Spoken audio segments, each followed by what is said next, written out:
Morant with a running start. Elevate! Dunks! Oh my goodness! Tie game in overtime. Gasol will turn. His heat is gone! Memphis on top. 7-10 remaining. Conley now with three. Count it! A 15-point lead for Memphis. And Blake Griffin gets into it on the floor with Randolph.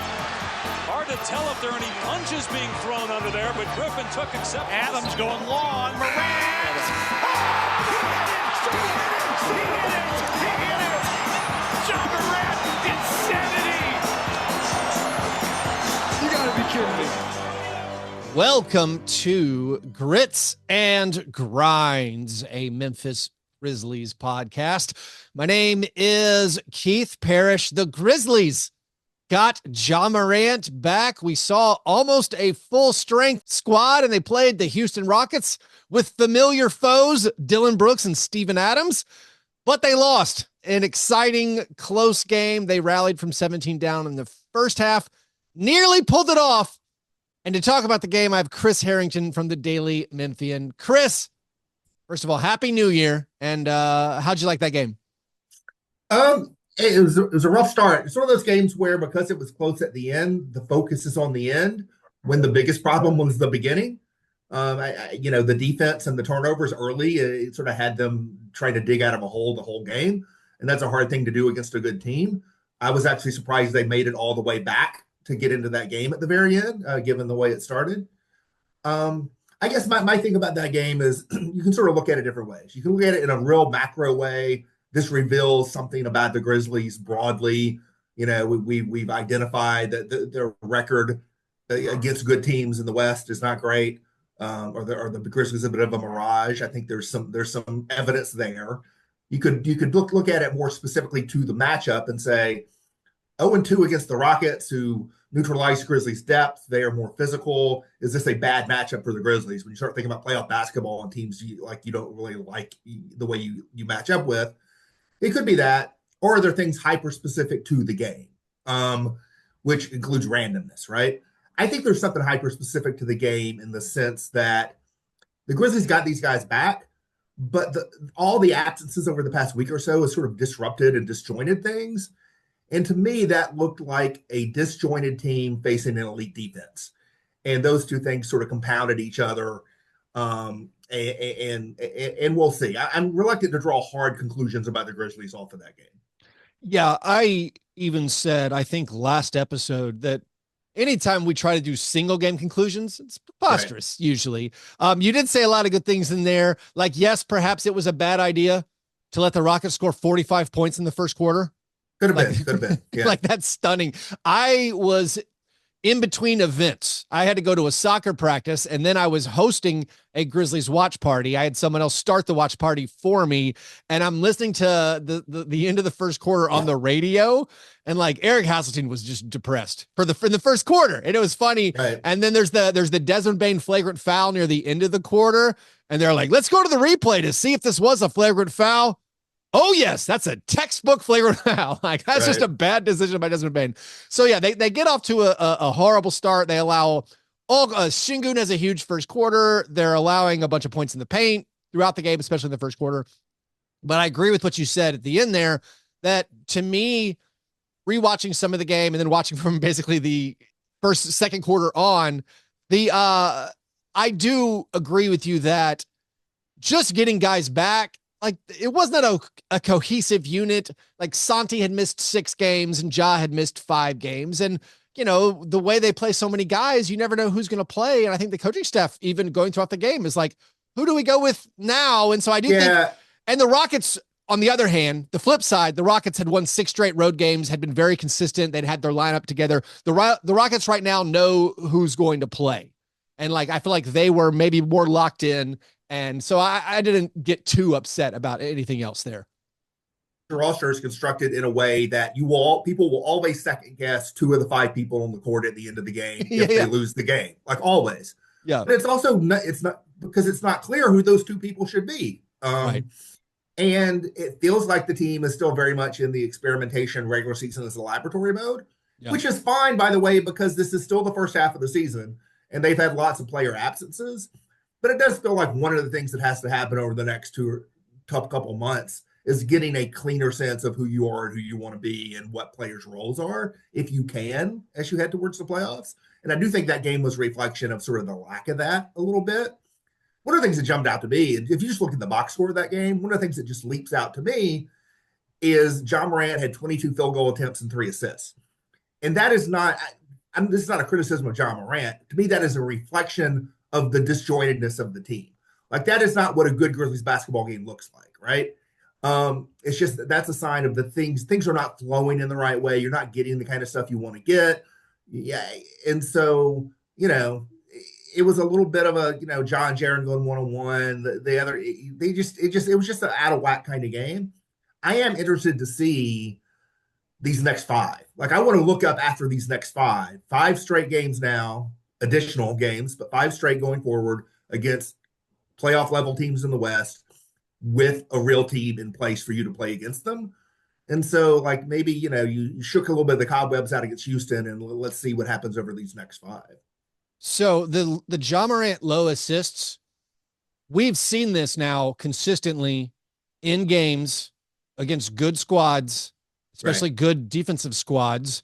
And that goes to me. My question, I think, is how much of this is Ja? How much of this is his other teammates not being able to make shots in big games? How much of it is the new offense doesn't totally work with these back cuts against good defensive teams? And how much of this is what playoff basketball is going to look like for this team? You know, how much of it is going to be, they did play 11 in the first quarter. I don't think they're going to do that in the playoffs, but the idea of, like, it's more Ja, Jaren just trying to create shots, and it looks a little bit less like the blackboard version of the new offense. And it's sort of like, you got to just sort of create shots and make things happen on the fly. I wonder if that's what playoff basketball is going to look more like. So I was, on the one hand, really encouraged by how Ja looked athletically and how aggressive he was and how he was able to score and how you had a lot of the typical great Ja moments, like, into the quarter, Ja's going to go coast to coast and no one's going to stop him. And like, all that was great. But then going to that assist thing, which I blame the teammates more, I think, in this one specifically. No, this is my point. Me pointing that out is not about Ja Morant. It's about the way the team was functioning. But those numbers do speak to something. And there's a lot of like splits, when you look at like in wins and versus losses. And there's a big one I've been talking about on my show, Jalen Wells' shooting in wins versus losses. It's staggering. Right. And, but the big one, Ja's assists and turnovers in wins and losses. Now, Ja has only played 21 games, 14-7 when Ja plays. In the 7 losses, he's averaging 5.5 assists and 5.5 turnovers per game. He had 3 assists, 4 turnovers. So we're talking a 1-to-1 assist to turnover and low assist numbers. And again, it's only 7 games, which is still a really small sample size. But it's like, it seems like every time the Grizzlies lose, it's because, one, they're turning the basketball over. And that is, if you had to pull one stat from this Rockets game, you allowed 31 points off of turnovers, which is a huge number. Also, this game should not have been close because the Rockets missed 17 free throws. Like, it's sort of deceptive. I mean, I guess the score is what the score is. Luke Kennard had a chance to tie it, win it. By the way, highlight of the game. Watch party problem for everybody. The Luke Kennard jump ball against Şengün, that somehow Şengün taps right to Jaren, and then Luke hits the 3 to cut it to 3. We're going nuts at Noble's Beer Hall in Nashville. But then, I guess the counterpoint to that, Luke from the corner hits the side of the backboard. Right. That was a down moment. I filmed most of it, ready to post on social media. I wish I kept the camera rolling for all the groans right after that. But anyways, I forgot what I was talking about. Yeah, just the assist to turnover. The wins versus losses is just a wild number. And then the team turnovers continues to be a big issue. Well, I mean, I just think Apex Grizzlies, and again, you may not get the blackboard version of what the Grizzlies want to be in playoff basketball. But the Apex version of the Grizzlies is not Ja Morant goes large as a scorer. Yeah. It is the ball zipping around. You're in transition a bunch. The alley-oops are popping off everywhere. Wide open threes are dropping, that kind of thing. And it's just, that is the ideal Grizzlies basketball game is a game where Ja Morant has like 11, 12 assists, 20 points and 12 assists instead of 30 points and 6 assists, Right. He averages 9 assists in victories, which is what kind of what we're looking for. You also spoke to the issue that the Grizzlies have where everyone is always going to question probably 2 of the 5 guys on the court. And if they lose. Yeah. If they lose, of course. Very, very good point there. A good caveat. The closing lineup in this game, I took special, like I liked it, but also it sort of spoke to my, I guess criticism or like my like muted optimism for this team because it was for me, my favorite 4 guys, Ja Morant, Desmond Bane, Brandon Clark, Jaren Jackson Jr. And then, so for me, I'm very comfortable with that. I'm like, that's our winning 4 guys. And then, obviously people out there are like, well, why not Zach Edey? And then who the 5th guy is, nobody knows. Like, or no one knows who's supposed to be. I think everyone has refresh my memory. Laravia came out when Jaren came in. Is that what happened? Laravia was out there late too. Laravia was out there a good bit because they were subbing the guys in and out. But what I consider the closing lineup was with Luke Kennard back in there. Right. So it was Ja Morant, Desmond Bane, Brandon Clark, Jaren, and then Luke Kennard. My like kind of I don't know, trying to think of the right word. My disappointment is those were my favorite 4 guys 4 years ago. And we're still looking for the 5th. And we still don't know who it is. And maybe it's Luke, or maybe it's Marcus, or maybe it's Jalen Wells, or maybe Gigi Jackson coming back, or Vince Williams Jr. It's like, we still have no idea. Well, I think the construction of this team from the jump was Marcus Smart or Vince Williams was going to, one of those 2 was most likely to be that guy. Yes. And those 2 guys have combined to play something like 20 games total between them this season, Yeah. And so I'm not sure that isn't still the idea of this team. Yeah. To have one of those, not both of them, but one of those 2 guys as your closing 3rd perimeter player. And then I think the 5th guy, whether that's Brandon Clark or Santi Aldama or Zach Edey, I think that's just always going to be a matchup based, game based, how guys are playing based kind of thing. Yeah. And I don't know. I'm not sure what the ceiling is. Like, are there I'm trying to think, like, do the Celtics, sometimes the Celtics start Horford and no, I think they always like, they usually have, I'm trying to think of other teams that are like, we're matchup based. Like maybe that is a success template for really, really elite teams. I don't know if it is, but maybe it would work for the Grizzlies. I mean, it's interesting in this game. You'd think their center is a rookie. I Your idea, and maybe some people think this will never be the case because your big guys are going to get played off the floor. I'm watching Cleveland close. Zach Edey is not Jared Allen, but Jared Allen is the kind of player who people say, well, you get deep in the playoffs, that guy can't shoot threes or whatever. Yeah. Can Zach Edey, again, they're trying to win this season. This season is just going to be that, I think. But going forward, is Zach Edey going to be the guy who, like, you don't have questions about? He is Jared Allen to, like, Jaren Jackson's Evan Mobley next season or something. I mean, I think that would be a hope. So Edey did not have a big impact in this game. He had 1 field goal attempt, and it was a 3-pointer, and he made it. What do you think were the issues that kept Edey from having a bigger mark on the game? My top maybe thing I was looking forward to in this game was, Steven Adams, first game Steven Adams played against the Grizzlies since getting traded away. I want to see Steven Adams and Zach Edey banging. They did a little bit. I rewatched the minutes. Nothing, no fireworks there. Right. I think the Rockets defense disrupted a lot of interior passing, not just regarding Zach Edey, but regarding others. A lot of those turnovers, if you go back and look, are, guys who are, driving to the paint and then, deciding that they're going to pass when they get there. And there's a lot of that. Edey, I don't know, since he's come back from what we now know is a migraine, I don't think he's been he has not been super confident or super in rhythm with catch and finish stuff to me. He also hasn't got a lot of opportunities, but he is a rookie. There are going to be ups and downs. I think Ja coming back, while it did not help him last night, I think will help him. Because I think Ja will deliver the ball better to Zach Edey. He sees it better. And I think he wants that to be part of the arsenal in a major way. It seems to be when you watch them play. And so, again, Ja and Edey both being back is a subplot, I think, of this coming stretch to see if that gets Zach Edey going a little bit. Yeah, and he still got his hands on a lot of offensive rebounds, but it seemed like specifically in this game, everyone he tapped back, the Rockets intercepted, and it did not end up being. He had good stretches on defense, though. I thought Zach Edey had good stretches defensively in that game, not in the first quarter, but when they sort of came back in, like the lineup that really sort of got stabilized things, at least on the defensive end, was it was Jaren and Edey up front.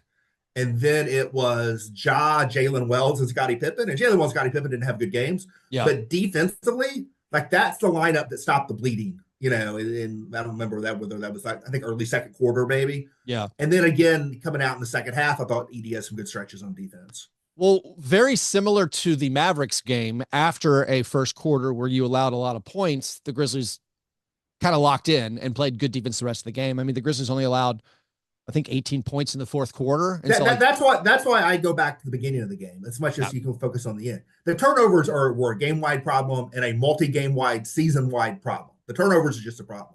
Well, Chris, I was going to say, if the first quarter counts as much as the second half, or the first half, same as the second half, why did Desmond Bane only play the 1 minute in the second quarter?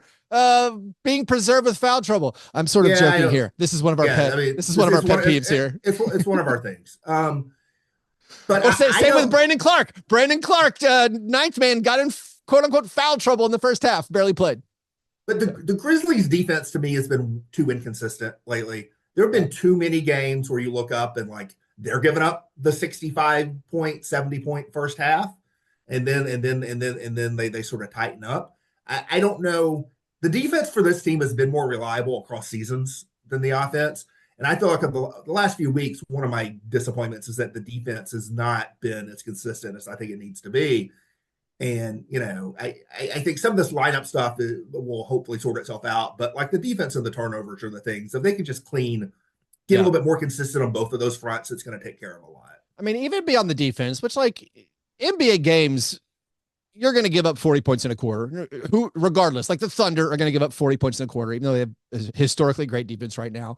The turnover thing, especially disappointing, like into the game, like Desmond Bane was like overpassing. It seemed like some very weird turnovers. Right. He had like two in a row like that. Yeah. Just very strange. By the way, Desmond Bane's strange game. Yes, he quote unquote had foul trouble in the first half. Didn't play that many minutes. Didn't attempt a shot in the first half. Very weird. But he got going a little bit in the second half. Also, I feel embarrassed. We haven't really mentioned Jaren Jackson Jr. yet. Jaren was incredible.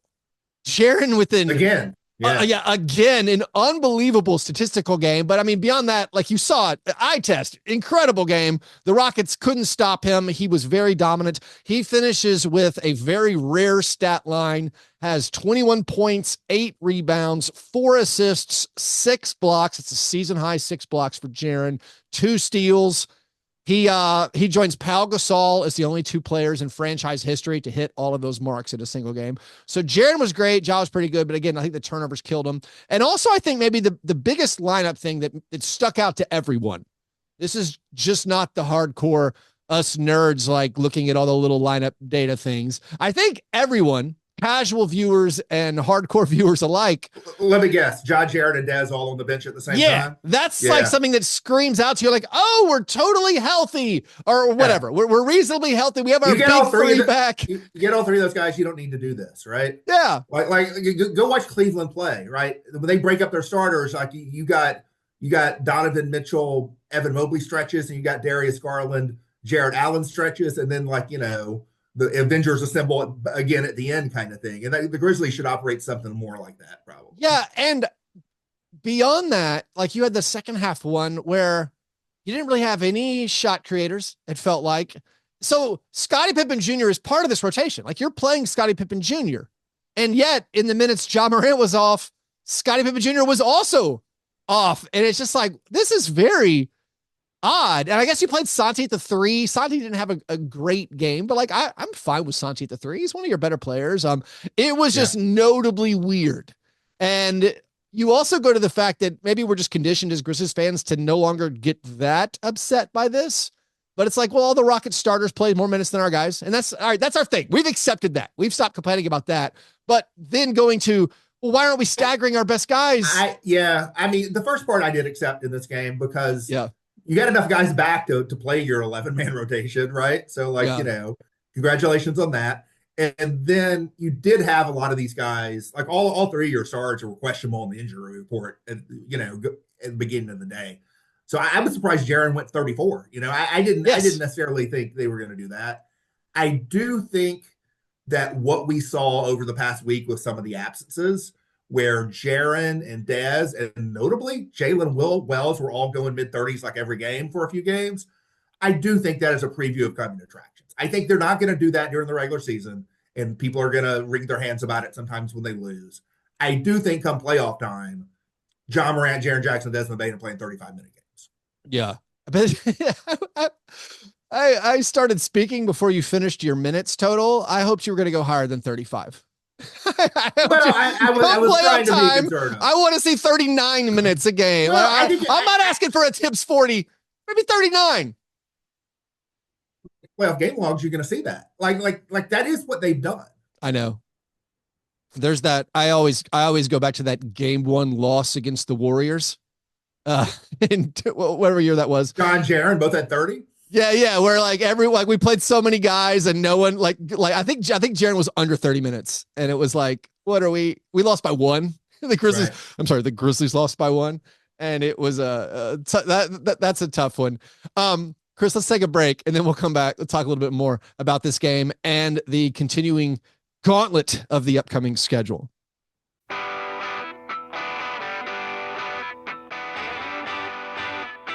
All right, Chris, so we were harping about just the Grizzlies, maybe not staggering their guys as best they could, at least having one of Ja, Jaren, and Desmond on the court at all times. I think it's something that, like even JaMychal Cole after the game asked Taylor Jenkins, like, could you have played your main guys more in the fourth quarter? And Taylor said that that's something he'll evaluate and he wanted to get more looks at guys. But I didn't have a problem with the fourth quarter so much. Like, right. I think you make the good point. It's the first 3 quarters.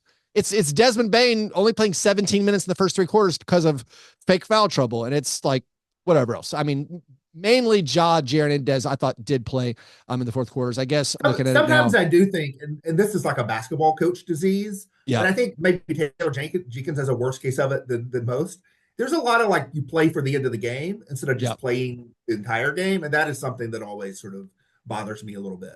And specifically, I think it's worth spelling out. So Ja did miss, he was out for almost 6 minutes of the fourth quarter. So I'm wrong there. But one of the reasons was Ja and Jaren were at the scorer's table 2 waiting. Minutes. Yeah. Wait, how long was it? 2 or 3 minutes? I think a couple. Least. But the reason being, there was no stoppage. That's another reason why that Luke Kennard jump ball was so huge. It wasn't just that the fact they won it later. It was a stoppage to get Jaren Jackson Jr. in the basketball game. But the reason they didn't call a timeout, they only had 1 timeout.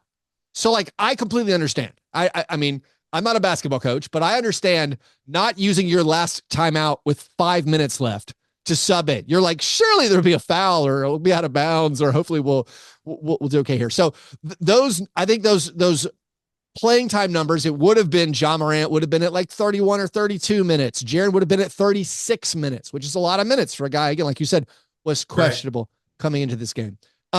Chris, Dillon Brooks, 5-1 against the Grizzlies. What are your thoughts? Good for him.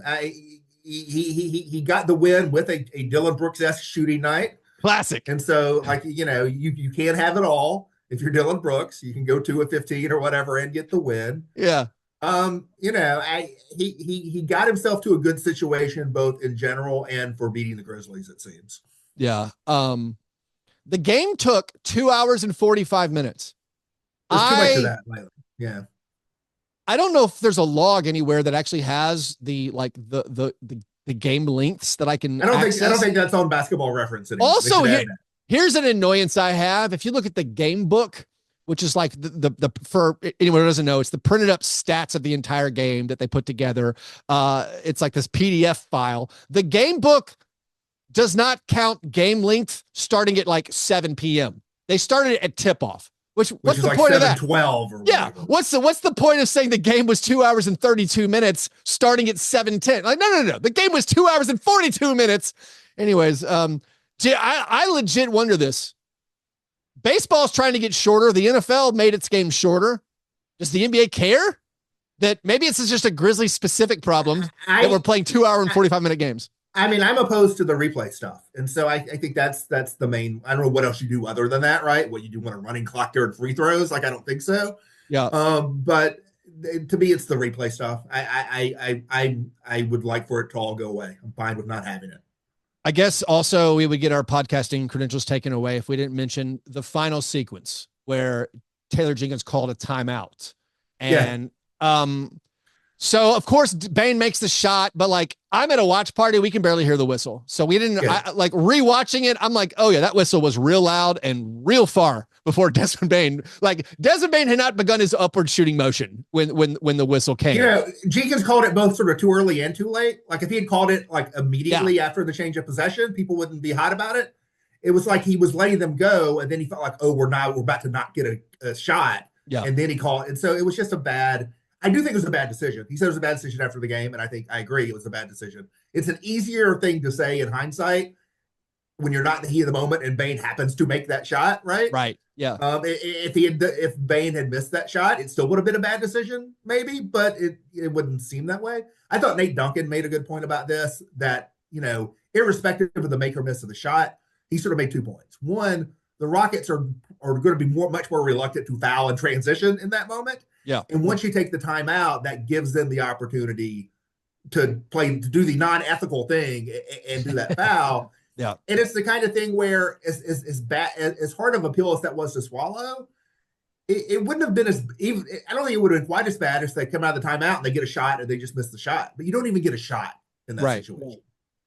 And that's one of the things that I think coaches do need to consider, and Taylor Jenkins could have considered, is that they have re-emphasized to the officials, and they've basically changed these rules essentially in the past. I don't know how many years it's been. In the past 5 years, they've really spelled out, like, if the guy hasn't gathered the ball and started the upward shooting motion, they're not going to give you the 3 shots. It used to be that's a dangerous play because you can catch it, and then if you get fouled, you go up and shoot, you get 3 free throws. They've really spelled it out. I feel like to the point where they miss this sometimes, where I'm like, that was a shooting foul, but they don't give you 3 shots. Like even you think about Jokic's like half court attempts. We're like, Jokic shot the ball and they just refuse to give him 3 shots. So it becomes much harder to pull off inbounding the ball with 4 seconds left, getting an actual shot up when you need 3 points.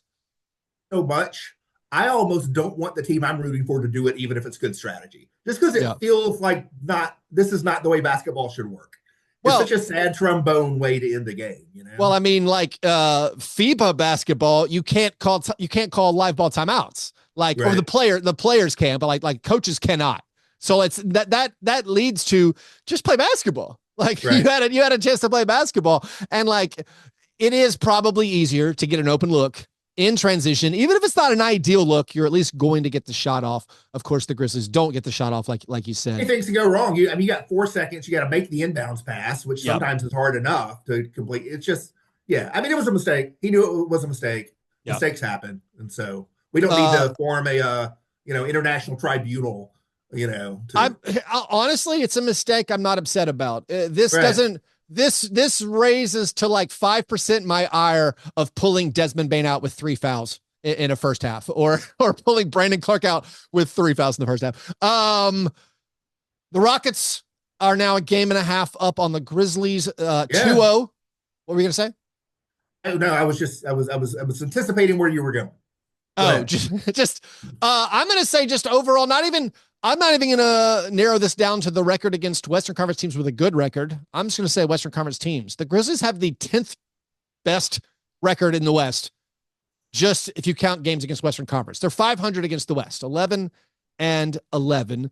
They've also played the fewest games against the West among every Western Conference team outside of the Pelicans. So they're in the middle of this stretch. We got your game, your Timberwolves game. You'll be there. Yeah. Chris, will you be there in a professional capacity, or will you be wearing your Jaren Jackson Jr. and Yuki Kawamura swag? I got to find out where Jaren got that hoodie. Does he have that specially made for him? I don't know. I will not be wearing any of the very little swag that I own. Okay. To me, the record against the West is a notable thing. Yeah. I have noted it. It is a notable thing. But it's still, for me, put a pin in it and sort of watch it over time, because it's still early in the season. The thing is, teams evolve over the course of the year, and that could go both ways, right? I mean, the Grizzlies have gotten off to a really good start. It could get worse, not better. but like the team you take into the playoffs is not the team that you have in early January necessarily.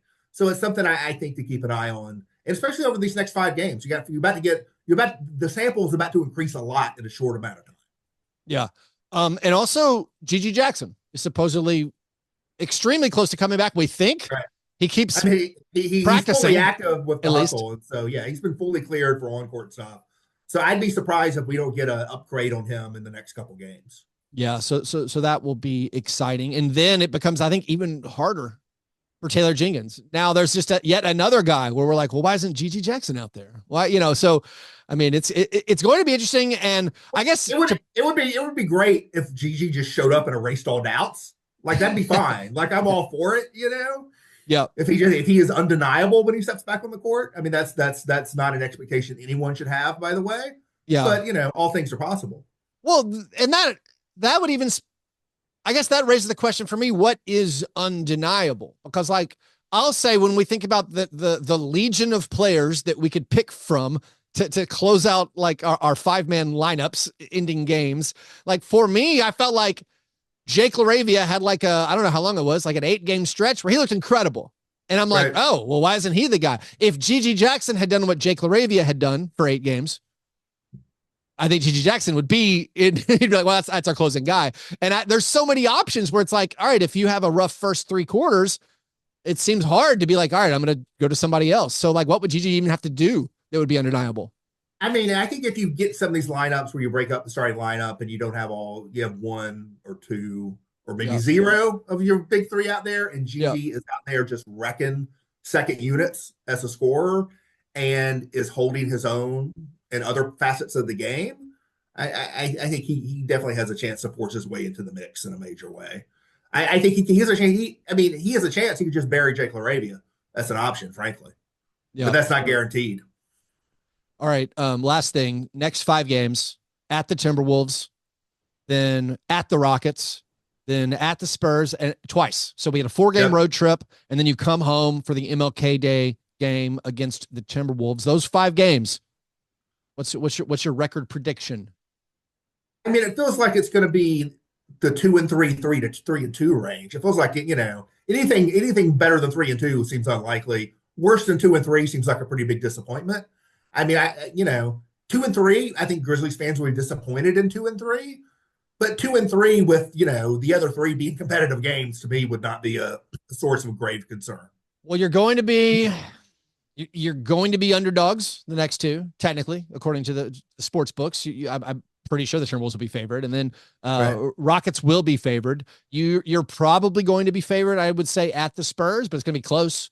And then you're going to be favored probably that home game against the Wolves. Yeah, I feel like I would take 2-3. I would say, yeah, sign me up for that. I want the 3 part of that to be competitive, though. If I'm getting 2-3, that's sure. That totally makes sense. It will be interesting. A lot of good competition, and at the very least, as long as Ja and Desmond and Jaren are playing, like, it's going to be entertaining and it's going to be fun. We're going to get more of the evaluation period. And then when GG Jackson comes back, Vince Williams Jr. soon after that, they're a good team. I think it also goes back to put a bow on it. This is sort of, I feel like, what we expected preseason, at least you and me. We're like, we're good. Like, we're going to be good. They exceeded my expectations with their blowouts over the Eastern Conference, but it's still like, big question mark whether or not they're like win a first round playoff series team. I think from a seeding standpoint, it's less that the Grizzlies have been a better team than I expected them to be, as that the Wolves and Mavs have had problems I didn't expect them to have, right? Yeah. I think if the Mavericks don't have any of the injury issues, the Mavericks may be, second. In terms of your core roster, if you have 100% Luka, 100% Kyrie, the whole thing, I think the Mavs might still be the second best team in the West. The Wolves, I think the problems are real for Minnesota. Yeah. And so it's more that those 2 teams have underperformed than that the Grizzlies or the Rockets, who we were both high on before the season, have overperformed. Yeah, I wanted to say kudos to us, Chris. We both thought the Rockets would be quite good. Anyways, listeners, if you want more from Chris, go check out his stuff at the Daily Memphian. Listen to the Daily Memphian's Grizzlies podcast. I always listen to that. If you want more from me, you can support me at patreon.com/fastbreakbreakfast. All right, Chris. Have a good weekend. Talk to you soon. Everybody else, go Grizz.